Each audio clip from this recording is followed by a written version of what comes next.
So we have to jump to our next speaker now. It's a great pleasure to introduce Sabrina from Dtonic. Are you around, Sabrina? Can you hear and see me? Hopefully you can. Yes, we do. Lovely. And share your Nice. screen and take it away. Got it. Okay, hopefully everyone can see it pretty well too. Yeah, it's perfect. It's all yours. Take it away. Thanks. So hi, I'm Sabrina, one of the global business managers at Dtonic, and we are a startup from South Korea specializing in spatio-temporal big data solutions.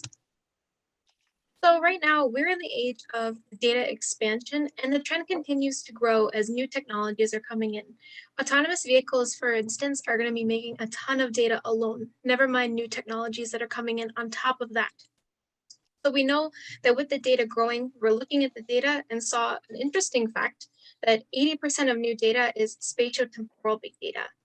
So to explain a little bit more on what that is, spatio-temporal big data, otherwise known as space-time data, is anything that is moving or uses up space in a span of time.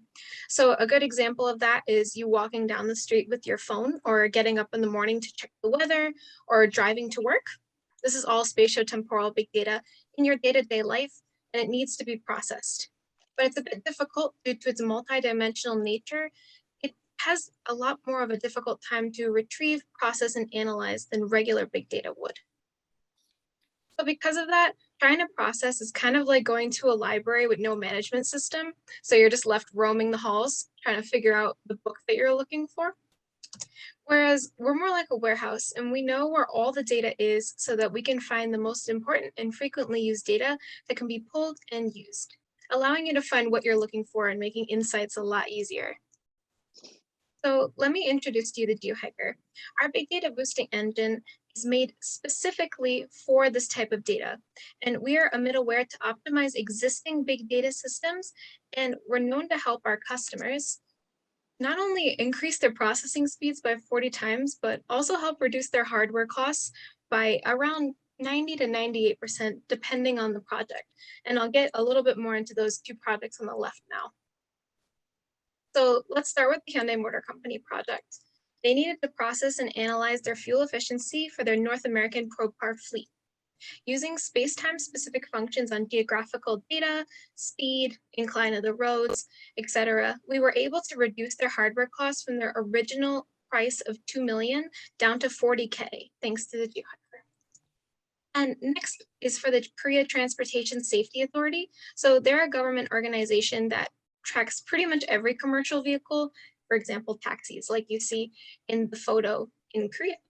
And before, they were having a really difficult time with their processing, so much so that it ended up being in batch. And the reason for that is it's hundreds of thousands of vehicles, right? There's a lot of different things to track, such as, is that taxi driver speeding? Is that bus driver running the red light? Things like this. So we were able to take that data and bring it from batch to real time with Geo-Hiker. So for air quality, though I think Stockholm is fine, and I think most of Europe is doing pretty well in the air industry, I think a lot of the world is still really struggling with this.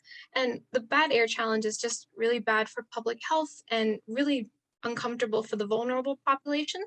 So the Geo-Hiker was used in a public research project to predict air quality so the government can take mitigation activities towards cleaner air, and citizens can also know what mask to wear. I know at Corona, everybody's wearing a mask anyway, but you should know if you should be wearing the kind of dental looking mask or the good one to help you with your air quality as well. Speak of COVID, right? I think, and probably in Europe as well, South Korea did make the news in 2019 and early 2020 for the way we handled the pandemic. The government did jump right on the system to try to create something for contact tracing. But when they first started and you caught COVID-19, it took 24 hours to contact trace one person.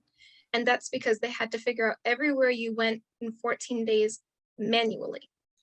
So what we did is we put the Geo-Hiker into their system to automate it, and it was reduced to about 5 minutes per person, which when you got 1,000+ cases a day, it needs to be instantaneous. So then people can know who was around each other and who needs to go get tested and quarantined to keep the pandemic at a low. Then this is just a few of our customers. You can see that we work with the government quite a bit in Korea, and we have a lot of government clients. And then as far as corporations go, we do kind of a mix ranging from the big giant companies like, say, Samsung, for instance, all the way down to fellow startups. And as far as the market goes, clearly, since we're on this board right now, smart city is the main market, but we're also taking a dive into the sub-markets as well. We're doing pretty well in future mobility / autonomous vehicles, as well as smart retail as well. And as far as competitors go, places like Amazon Web Services and things like that, I wouldn't call them a real partner. They're more of not a real competitor. They're more of a partner for us, as they don't really do spatio-temporal big data processing. They're focused more on the general side. There are a few people in the game like GeoMesa and GeoSpock, for instance, but what they're actually doing is a different product in general. Like GeoMesa is a open source platform and GeoSpock is a full-blown analytics tool, while we're a middleware. So the client base kind of changes with that.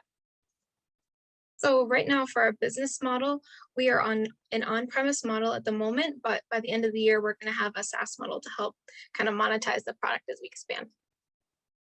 And as far as the revenue goes, we've been profitable since 2018, and we're expecting somewhere in the $12 million revenue this year, thanks to all the robust sales we've had in Korea and now as well in Vietnam too. And this is kind of our expansion plan going. We're opening our second office in Vietnam right now, and then we're really heavy going into Europe next year to create an office there as well. And then we'll also create an office in the US later. So finally, just a little bit more general information about us. Dtonic was established in 2014 as a spinoff of Hyundai Motor Company, and our leadership has over 20 years of ICT experience developing big data and machine learning technologies, and we come from a variety of different backgrounds like Toshiba and Hitachi. Currently, we have a little bit over 50 people on our team, and 70% of which are engineers. So we're really focusing on that research and development and keeping up with the big data trends so Geo-Hiker can remain relevant. Thanks. Wonderful. Really good presentation, Sabrina.